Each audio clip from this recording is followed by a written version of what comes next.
El desastre militar rápidamente se transformó en un desastre político a medida que la negabilidad se desmenuzaba y la vehemencia giraba en torno al presidente Kennedy. Dado que tenemos una propaganda que nos castiga por todo el mundo, ¿por qué no sería útil para nosotros explorar los verdaderos factores de nuestras motivaciones? Bien, creo que la respuesta a su pregunta sería que debemos juzgar hasta qué punto puede ser útil decir lo que sería interesante para los Estados Unidos. Uno de los problemas de la sociedad libre, un problema que no tiene una sociedad dictatorial, es el problema de la información. Un buen pacto se ha impreso en el papel. No debería sorprenderme si algunos de ustedes en la prensa recibieran muchas órdenes de fondo el día siguiente por parte de gente interesada o agencias interesadas. Hay un viejo refrán que dice que la victoria tiene muchos padres y la derrota es huérfana. Y no debería sorprenderme que si la información fuera puesta en consideración, podría tener objeciones. Sabía que cuando llegara el día del reconocimiento, algunos de sus consejeros compartirían la responsabilidad paternal de lo que había sucedido en Bahía de los Cochinos. El presidente asumió la responsabilidad de la operación. Hubo errores como la poca cobertura aérea. No hay ninguna pregunta acerca de la participación de la CIA si habla con algunos de sus líderes. Intentar y tener éxito hubiera estado bastante mal, pero intentar y fracasar es casi imperdonable. Esa es la opinión de muchos franceses. Esta semana un comité del Senado calculó que la invasión tuvo un costo de 45 millones para un ejército de 150.000 hombres. La Agencia Central de Inteligencia ignoraba la doctrina de la Marina en operaciones anfibias. El comandante de la Marina, general Davichou, nunca fue consultado. Los que podían moverse más allá de las playas eran atrapados en los pantanos o en las cosechas, que fueron incendiadas mientras los hombres de Castro aguardaban.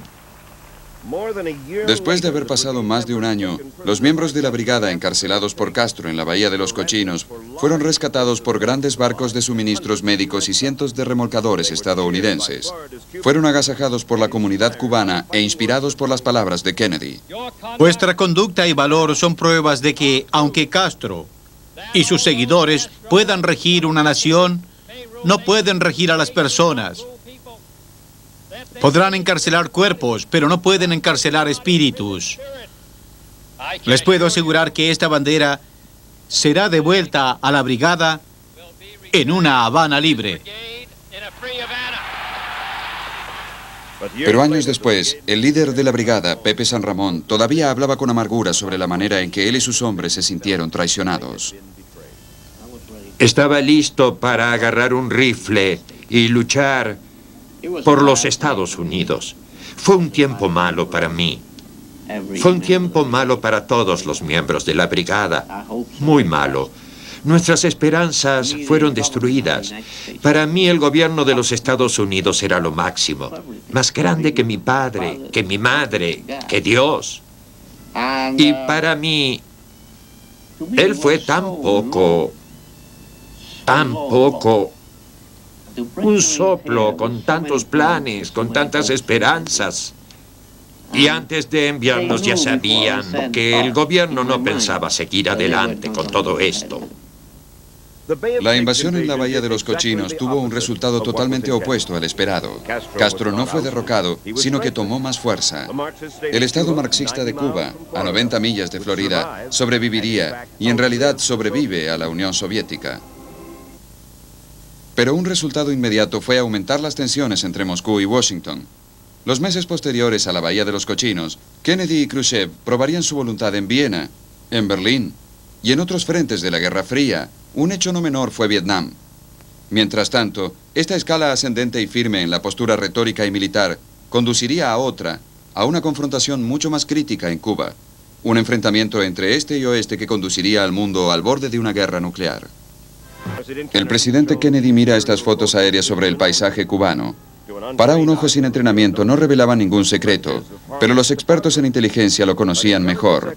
Robert McNamara, el secretario de Defensa, sabía lo que mostraban las fotos. Lo que las fotos mostraban Era algo entre 20 o 30 lanzadores, alineados intermedios, los cuales dispararían torpedos nucleares contra las ciudades de la costa del este de los Estados Unidos. El comienzo de los 13 días de crisis llevó a los dos poderes al borde de la Tercera Guerra Mundial. El mundo nunca estuvo más cerca de una guerra nuclear. La crisis de los misiles cubanos comenzó ese día de octubre con un fuerte aumento de las tensiones de la Guerra Fría. Sin embargo, la instalación de los misiles que apuntaban hacia Estados Unidos tomó a Kennedy por sorpresa. Era una increíble amenaza para nosotros. Nunca concebí dicha acción por parte de los soviéticos. El líder soviético tomó la decisión de instalar aquellos misiles en el hemisferio occidental después de una serie de fracasos en la política extranjera por parte de Kennedy. Después de la Bahía de los Cochinos vino la reunión de Viena. Khrushchev, debido al desastre de Bahía de los Cochinos, estaba convencido de que Kennedy era débil e indeciso y que él podía intimidar al joven presidente y someterlo a un número de cuestionamientos. En realidad, Kennedy fue atacado en dicha reunión. Quedó con la convicción de que Khrushchev estaba dispuesto a aprobarlo. Y la primera prueba llegó en el verano de 1961. Khrushchev estaba forzando a los aliados fuera de Berlín. Escuché que dijo que Berlín Occidental es insostenible militarmente, y así era Boston y también Stalingrado. Un lugar peligroso es defendible si los hombres valientes, lo hacen así. No podemos y no permitiremos que los comunistas nos conduzcan fuera de Berlín, ya sea gradualmente o por la fuerza. En agosto, Khrushchev se retiró. En su lugar, ordenó la construcción de una pared para separar el pueblo de Berlín Oriental de Berlín Occidental. Y aquel paredón de Berlín se transformó en la confrontación este-oeste a través de las décadas venideras. Mientras los ojos del mundo estaban nerviosamente puestos en Berlín, crecían los problemas en el sudeste de Asia. Kennedy ordenó un agudo aumento del compromiso militar de los Estados Unidos hacia Vietnam del Sur para apoyar el gobierno de Ngo Dinh Diem contra la fuerza de los insurrectos comunistas. Pero Berlín era la presa que Khrushchev tenía en la mira. Y aunque estaba preocupado por la base de misiles norteamericana ubicada cerca del límite entre Rusia y Turquía, estaba buscando una manera de llevar a los norteamericanos a algún movimiento que diera a los soviéticos una excusa para apoderarse de Berlín Occidental. Por su parte, Castro temía una nueva invasión norteamericana. Solo les queda una alternativa: intervención directa contra Cuba. Ahora que, en nuestra opinión, en realidad existe el peligro, esa fue la razón para establecer misiles estratégicos en Cuba. No se sabía a ciencia cierta qué resultaría de eso. Finalmente, hacia fines del verano de 1962, Khrushchev se dirigió a instalar armas nucleares en la entrada de Norteamérica, lo que provocó que la Guerra Fría comenzara a calentarse. Los primeros informes eran incompletos, provenían de los cubanos anticastristas. Los barcos rusos habían traído misiles de alcance intermedio a Cuba. Los funcionarios de la administración eran escépticos. Ellos asumían que cualquier misil en Cuba era un arma de defensa, que los misiles no eran una amenaza para el continente norteamericano. No obstante, Kennedy ordenó vuelos de reconocimiento, y el vuelo del U-2 sobre Cuba trajo la evidencia que confirmó los peores temores de la administración. Los lugares de lanzamiento eran para misiles ofensivos que podían disparar torpedos nucleares a ciudades norteamericanas tan distantes como Montana. La administración estaba asombrada. Habían afirmado públicamente que no habían torpedos allí, que no los pondrían, que no habría peligro. Martes, 16 de octubre de 1962, primer día de los 13 días de la crisis de los misiles cubanos. Le muestran las fotografías al presidente. El momento en que él se enteró de los puntos de lanzamiento ubicados en Cuba, comenzó a trabajar para asegurarse que sus colegas, como así también él mismo, tuvieran el tiempo para considerar el riesgo de los Estados Unidos y las maneras en que deberíamos responder a ese riesgo. Inmediatamente, Kennedy forma un grupo selecto de 15 consejeros para que colaboren con él para tomar decisiones y saber cómo responder.